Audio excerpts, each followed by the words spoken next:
We discuss what we learned with Nick Carboni making his weekly appearance, and then we'll tell you what players you should be watching in the NCAA tournament, all today on the Locked On Hornets podcast. You're Locked On Hornets, part of the Locked On Podcast Network, your team every day. In a minute, cuz we live.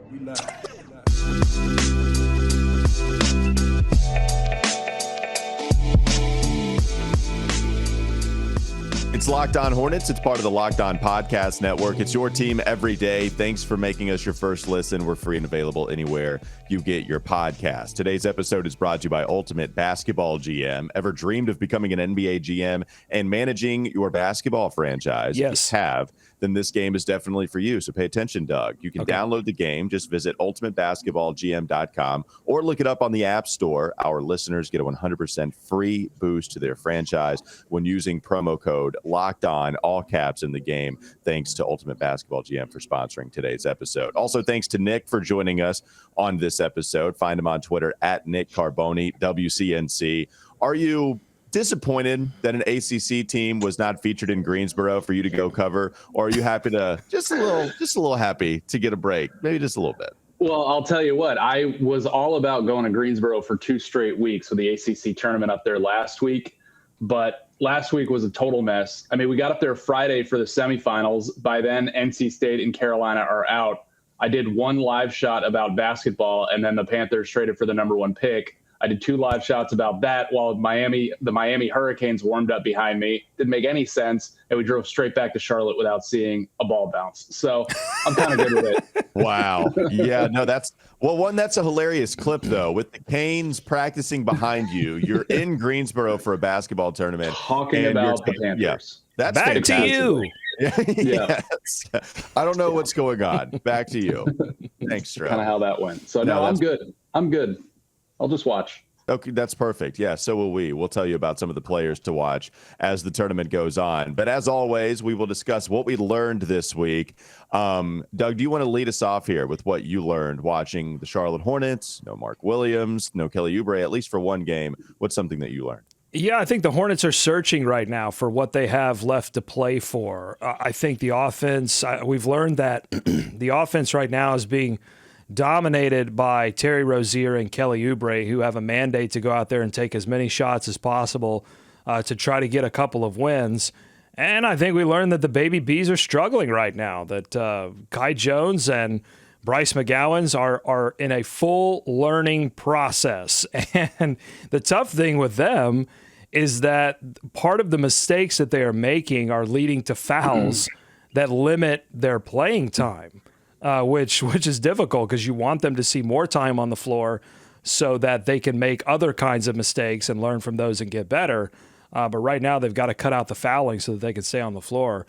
So we're learning a lot because the season is effectively over, which means that a lot of different, interesting, smaller storylines that we like to pay attention to are suddenly opening up. I'm going to surprise you, and I'm going to give you a positive that I learned this week. Surprising. Yes, even me. Shocker. I learned that Kelly Oubre and maybe some of the veterans have the right attitude about what's going on despite an awful season. Yeah. I mean, that answer that he provided about how important this time is for a Kai Jones to go out there, to be able to make mistakes without having to worry about going back to the sideline, back to the bench if he does make those mistakes. Mm-hmm. It's really important with what you do with that time.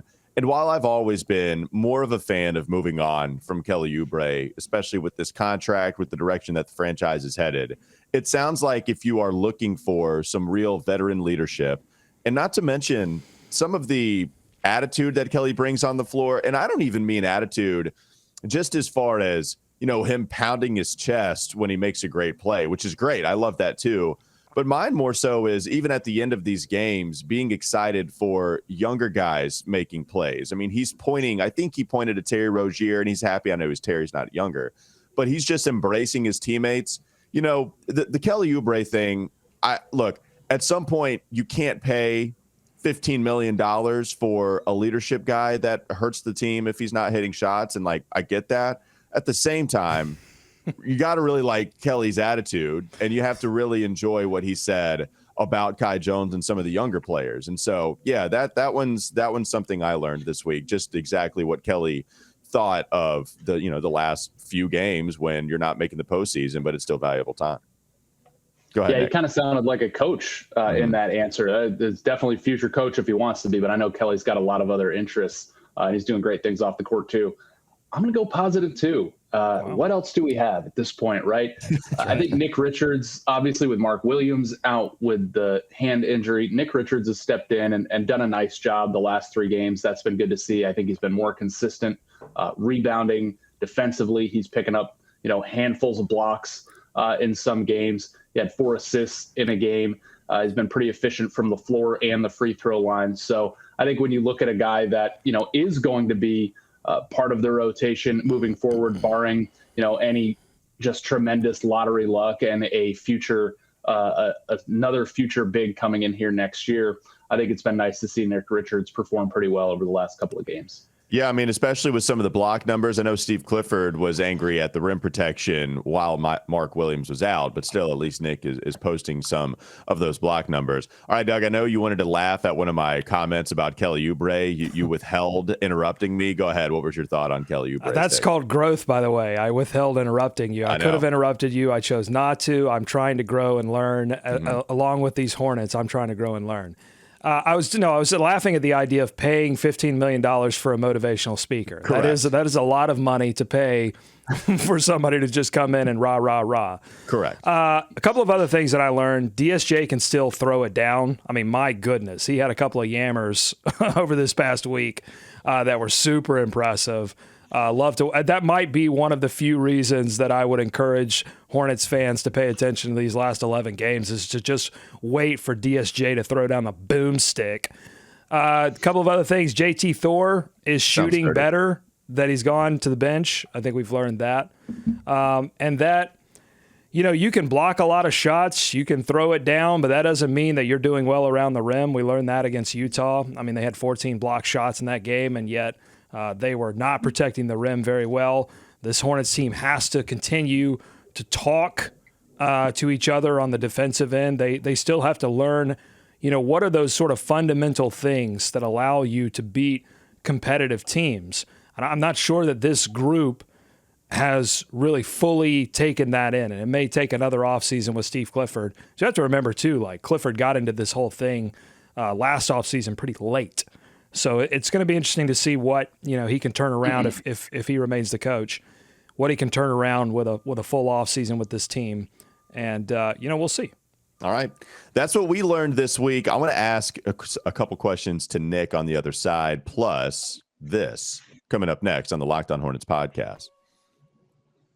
Wanted to take a look at some of the players that we'll be watching in the NCAA tournament. That's all still to come. But not before we talk about Ultimate Pro Basketball GM. This episode is brought to you by Ultimate Pro Basketball GM. It's our new partner. It's our new sponsor of today's episode. If you've ever dreamed of becoming an NBA GM and managing your basketball franchise, this dream can come true with Ultimate Pro Basketball GM. Manage every strategic aspect of your team, play through the season, and lead your team to glory. And you're responsible for everything like hiring the right coaches and assistants, training and trading the right players, making draft picks, navigating your franchise through free agency and the draft, and all the ups and downs that come along the way. Add your experience and what you can do to your resume as an Ultimate Pro Basketball GM. Locked On Hornets listeners, by the way, get a 100% free boost to their franchise when using promo code Locked On in the game store. To make sure to check it out. To download the game, just visit probasketballgm.com, scan the code, or look it up on the app stores. That's probasketballgm.com. Ultimate Basketball GM. Start your dynasty today. More to come. Locked On Hornets is Locked On Hornets. Are we sure that everyone interprets a handful as 5? I think so. Honestly, I would say a handful is normally 5, but I would agree. 4 is acceptable. What's going to hold 5 things in my hand? Look, 1, this is a pen, a book. I got a phone. Yeah, you guys are actually right. It's getting pretty full. Yeah, I know. Here's a cable. 5. Okay, that's 5. That's 5. And here's a coffee cup. What else? It's time for more of the Locked On Hornets podcast. All right, we'll get to tournament players maybe in the next segment. But, Nick, I wanted to ask you, with the Charlotte Hornets having 11 games left to go in the regular season, it's been a lost season. It's been disastrous given all of the injuries and everything. Exactly where does that line up in the hierarchy of topics you need to talk about and cover a part of WCNC, a journalist of the utmost integrity, when you are discussing the Charlotte Hornets? You know, it's yes. Where are you hiding them? Stro, is she there? Ashley Stroline. Can we go to that journalist instead? Pipe her in for that for sure. 100%. When you're talking about the Charlotte Hornets, how much does that take up of the time that you cover for WCNC with everything else going on? Yeah, I mean, us, like a lot of outlets in the city, other TV stations, radio stations, the newspaper, what have you. I mean, you guys are dedicated to the Hornets every single day. You guys got to bring it no matter what the record is, no matter what's going on. Yeah. We have the ability to shift, our kind of producing priorities. And right now, a bad Hornets team is up against the NCAA tournament with some local ties still there between some players and obviously some teams, with the Panthers in free agency and the Panthers trading for the number 1 draft pick. At high school state championships last week kind of took some time. So they've gone from like maybe, at times 20, 30, 40% of a 2 to 3 minute sportscast to maybe, 10%. 20 seconds as opposed to a minute. The other night against Cleveland, I showed a Kai Jones bucket, a Kai Jones block, a Rozier bucket, and who was it that just completely yammed on them? I'm one of the guys that did that in the paint against all of the Hornets, Karis LeVert, and hung on the rim for a bit. That was the end of the highlight, and that was the end of what I said about the Hornets. I mean, I didn't run sound. I didn't. There's just really nothing else to offer from a TV perspective right now. There isn't a lot of drama with this team. LaMelo's not playing. We're just kind of waiting for these last 11 games to play out and get to the postseason exit interviews and to hear from some of these guys and to hear from Steve Clifford about, what his future holds here, to hear from Mitch Kupchak about kind of the state of the organization and leading into the lottery and the draft. So, yeah, it's definitely slid down the rundown a lot, so to speak, lately. Well, yeah, and that's kind of, where we are in a holding pattern for the last 11 games. And that's what sucks about this, man, is that we're all just kind of waiting for it to end and then talk about the real serious stuff. Because, look, as much as I just talked about Kelly Oubre finding value in these last 11 games, and I'm not trying to say you flush them all down the toilet, they matter, but at the same time, as far as the level of intrigue goes, this is as least interesting as you could get, right? Yeah. With the Charlotte Hornets team, because you don't have your young players out there except for Bryce McGowan's. Okay, I guess Kai Jones and JT Thor savor that, so maybe I won't go so much on one end of the spectrum. But without LaMelo, without your first-round pick, without a young budding star below LaMelo either, right? James Bouknight's not getting any time. It's really hard to try to manufacture some of that interest. Doug, I know you had some thoughts on this as well. Well, I think I want to go back to a word that Nick mentioned there, drama. This has been a drama-free season. Now, there was a drama-filled off-season with Miles Bridges, obviously, and James Bouknight being a storyline, and then LaMelo missing time for injury. There were a lot of questions surrounding this team. But I think the injuries have put a lot of that drama to bed, essentially, because the team has had a big excuse to lay on the direction of this season.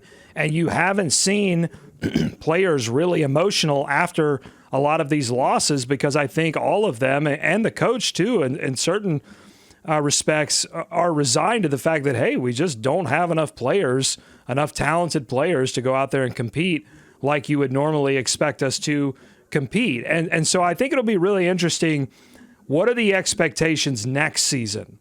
And because, look, if there are expectations next season and there's not a lot of drama, then there's a problem. There's a problem because it means they're not being competitive enough. There's a problem because they don't believe in those expectations. So I think they've got an excuse as to why there's not a lot of drama now, but I want to see some players get fired up next season if they get a big-time draft pick and start to raise the expectations a little bit. I'm not sure that there were any expectations, even before some of these injuries. They didn't really lay down expectations. I think it was probably smart, because had they laid down playoff expectations and then missed them so terribly, I think a lot of people would have judged them for that. But I think, yeah, everyone is sort of waiting to get to the end of this season and reset for everyone so that they can find a way to reset those expectations and then meet them next season. Well, no, and I think it's a good point. Now, you bring up the drama. I hope it's the good kind of drama. I hope it's not destructive. I hope it's constructive drama if they undergo that next season for sure. But you're right. Like, I think it's a good point, Doug, because that's one thing the Hornets have had, man, despite all of the problems within this organization. They've always had a pretty strong locker room.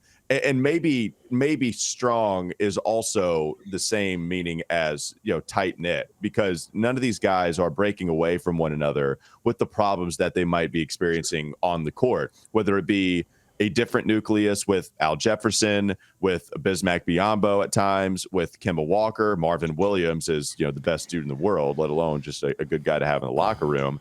A little bit more veteran laden there. Now you're talking about a younger nucleus with this Charlotte Hornets team.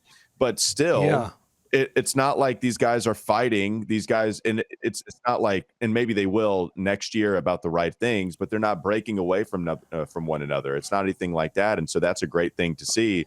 Nick, I know, again, with you covering the Charlotte Hornets, you're still covering them, right? I'm not trying to paint this picture. You're just putting them to the side. I don't want to paint that picture. We haven't dumped it completely, no. Correct. But I wanted to ask you, too, just what has been your take on the mood, right? Like, they don't grant locker room access anymore, but you're still around all of these players. You still get to speak to them quite a bit in post-game, pre-game media availability. What's been your sense on the mood of the players that you've covered this season? I think with a veteran team and younger veterans, but guys who've been around, obviously a veteran coach, Steve Clifford, who's been around the NBA a long time, all of this collective knew that going into this season with what they had, there just wasn't a lot of room for error. The margins were so slim. And the big question was, could everybody stay healthy? That was answered very quickly. And with the amount of injuries, the frequency, to who the injuries have been, who has been injured, and the amount of games that have piled up from the start, I think this team knew it was up against it. And so I don't think there has been this, feeling of they just fell off a cliff all of a sudden and guys are lashing out against each other. Guys aren't lashing out, in press conferences and kind of venting all of that frustration, because they knew what the deal was heading into this season, that they all had to stay together. They all had to stay on the floor and stay healthy to accomplish, even just getting to the play-in. And that became clear from before the season started that was going to be a struggle. So I think, you have a lot of people, because they've been around the league so long and they knew what the deal was, not letting it kind of, infiltrate the locker room, not letting it get them to a point where there's a lot of frustration, because it's just the reality. You're not going to win many games with that roster, with that many guys on it being injured that much. Doug, you had some final thoughts to close us out with, Nick? Well, look, there's a bad kind of drama, and you can see that going on in Atlanta, where Trae Young got Nate McMillan fired, and that team at times this season seems like it's coming apart. And it's because they've surprised in the playoffs, and so now they have finals aspirations, but I don't think they really have a roster that can compete and live up to those expectations, and it's causing a lot of issues, okay? But then you have some good kind of drama, like what's going on in Miami right now, where Jimmy Butler is upset because Jimmy Butler knows what it takes to get to the finals. He's a super competitive dude. The Hornets don't have a super competitive veteran like Jimmy Butler that knows what it's like to really compete in a finals. I mean, the closest thing they have is Terry Rozier. And you can see Terry Rozier is fighting night in and night out. But he's not going to, and he's had some words in press conferences before, but I think he understands the injury situation too. I think another factor in this is that you've got guys like Terry and Gordon who are locked up contractually. So they're not frustrated because like this is going to eat into their money next season, right? I mean, they're paid. So and I think they can look at their stats this season and go, okay, let's put this season aside. Let's look to next season because they're under contract. I think it would be a completely different situation if some of these guys were looking at trying to get a new deal. Then I think you'd see a lot more frustration. But as it is, it's a perfect storm of no drama. But there's a danger in no drama. I think they need a little drama next season. You brought up Jimmy Butler. They need somebody to play nickelback in the locker room after losses. That's what they need right now, because that's a good punishment.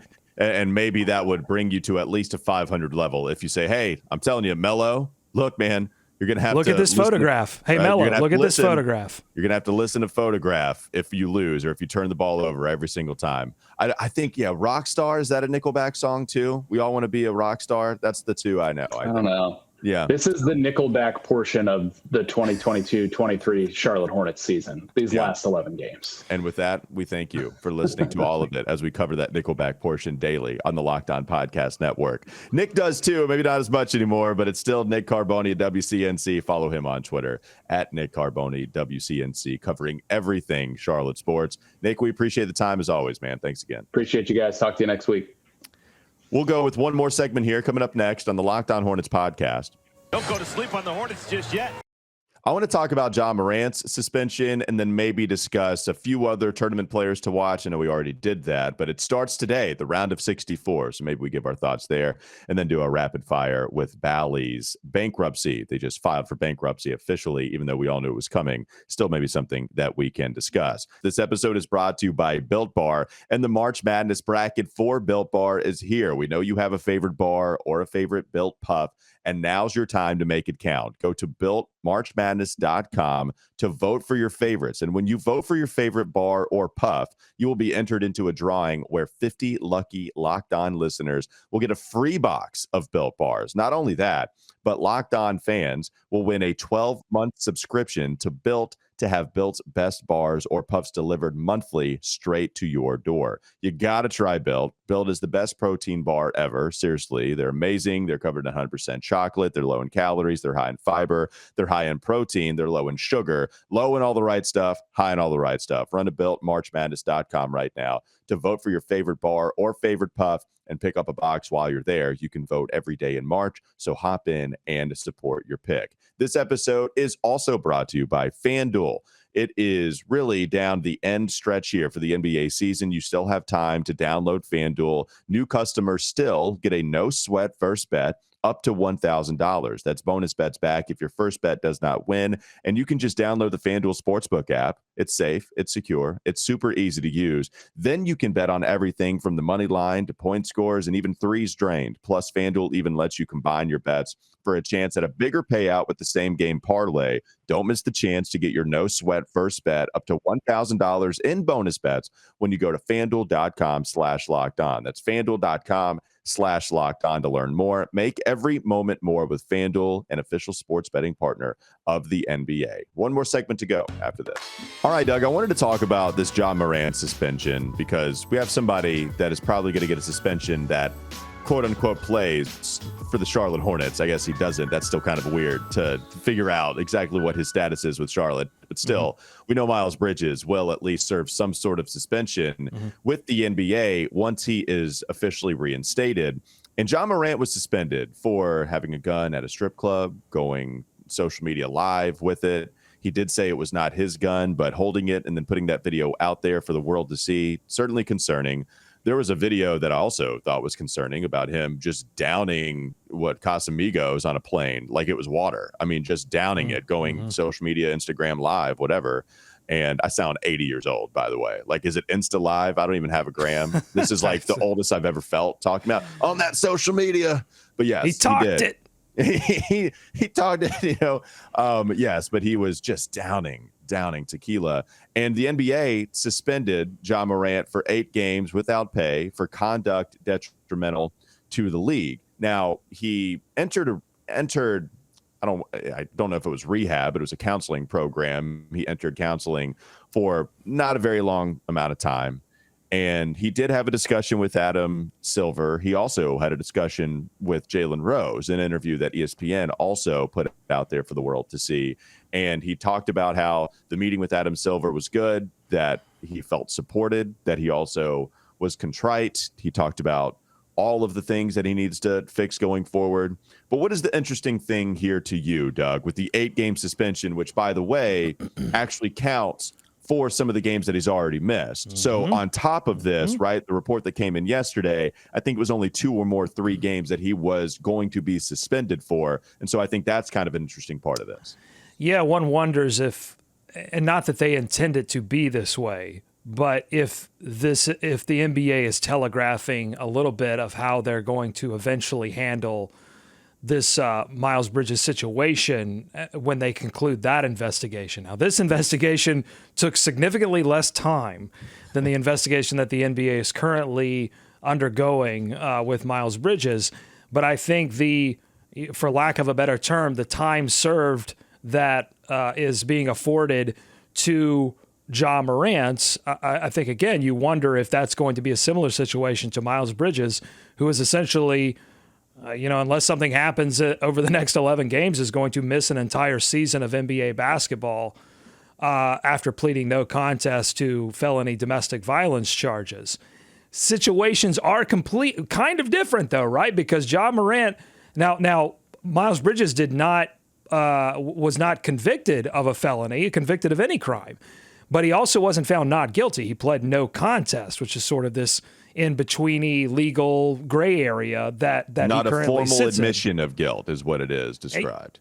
Yeah, exactly. And so, but with the Ja Morant situation, there really was as far as I know, no crime even alleged. It was conduct detrimental to the league because he's doing stuff on live on social media that they don't particularly, as a brand, care to have put out there into the world. And so they said, hey, knock it off.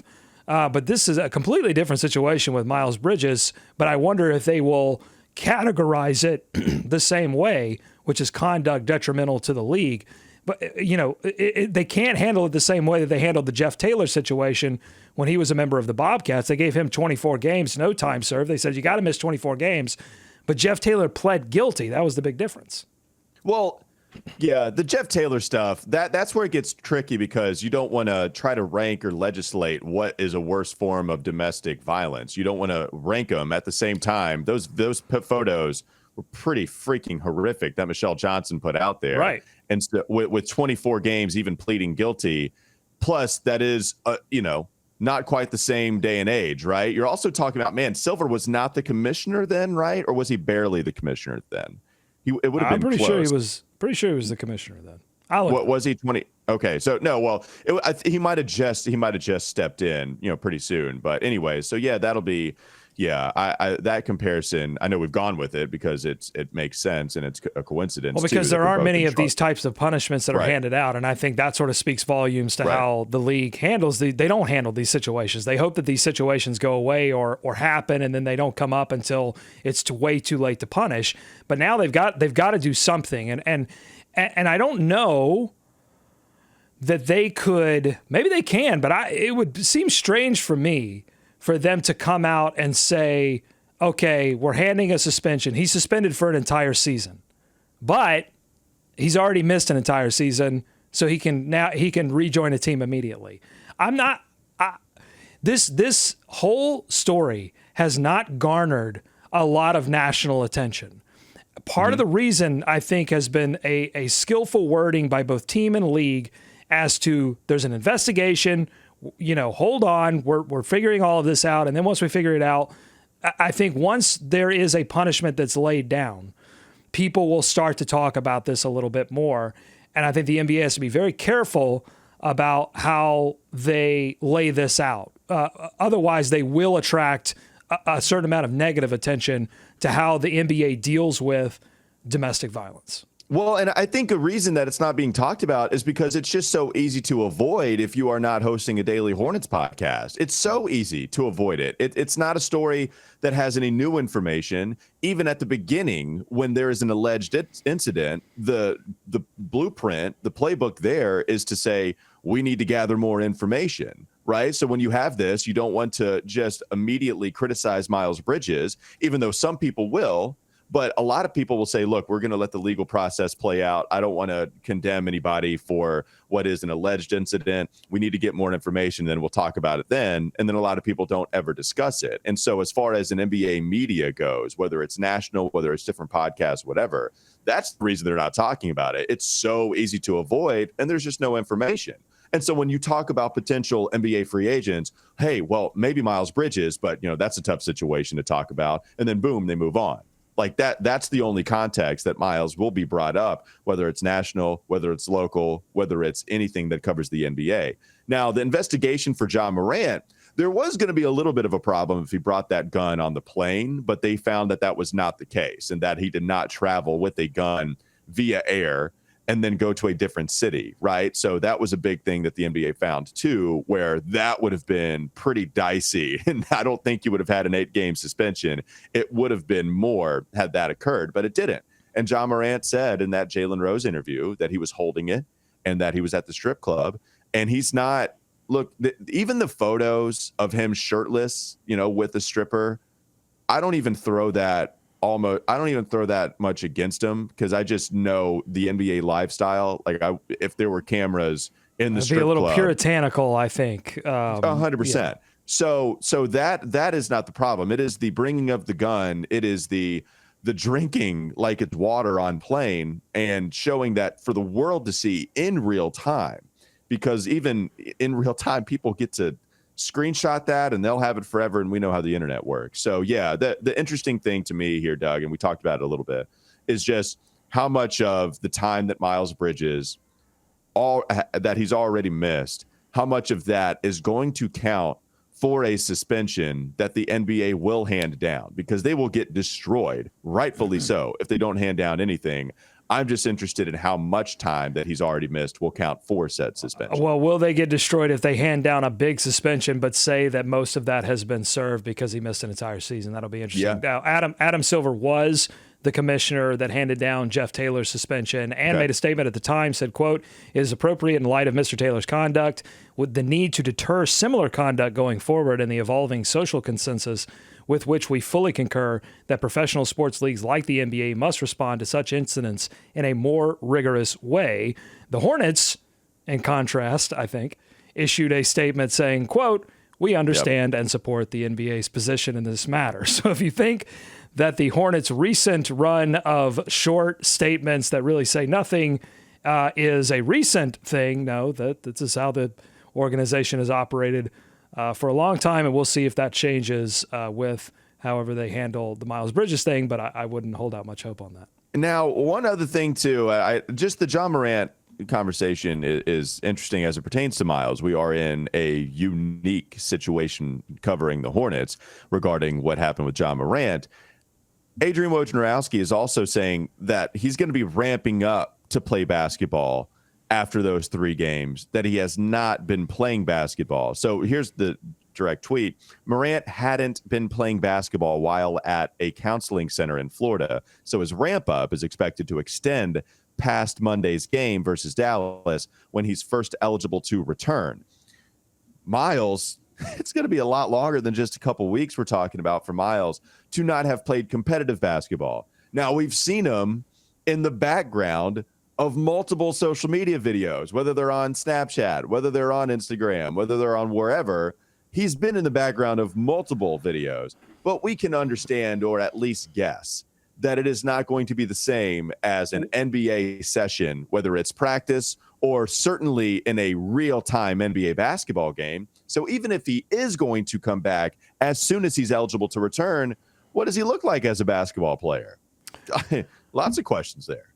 Yeah, and if they do conclude this thing, let's say after the season is over, right? Because I don't think the NBA is going to conclude the investigation. He ain't coming back in March, Miles. Sorry. He said, he thought, he was trying to leak that he was. I don't think that's going to happen. And I don't think that they're going to make this conclusion.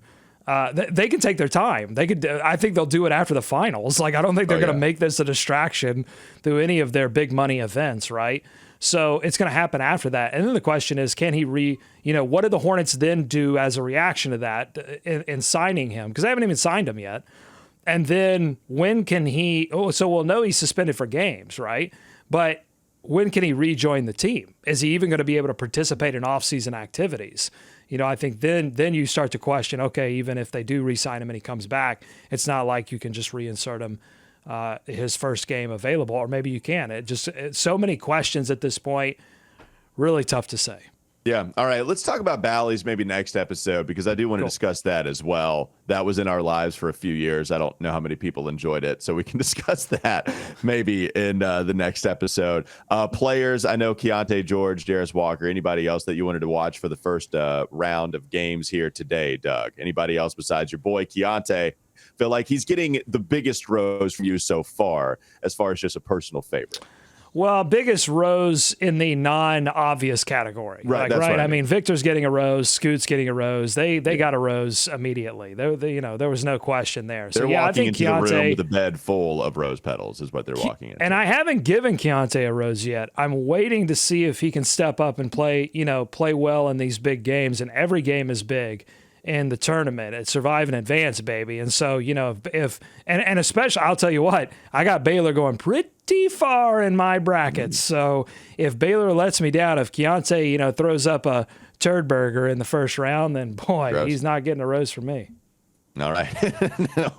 And we'll end on the piece of analysis that includes Turd Burger from Doug Branson. That's how we'll end this podcast. Thanks to you for making us your first listen. We're free and available anywhere you get your pod. So is Game to Game NBA. Make that your second listen. Every moment, every top performance, every result. Locked On Game to Game covers every game from across the NBA with local analysis that only Locked On can deliver. Follow Game to Game on Locked On NBA. Again, wherever you get your pods, including YouTube. Have a great rest of your day. Have a great first round of the NCAA tournament. We'll be back with you tomorrow.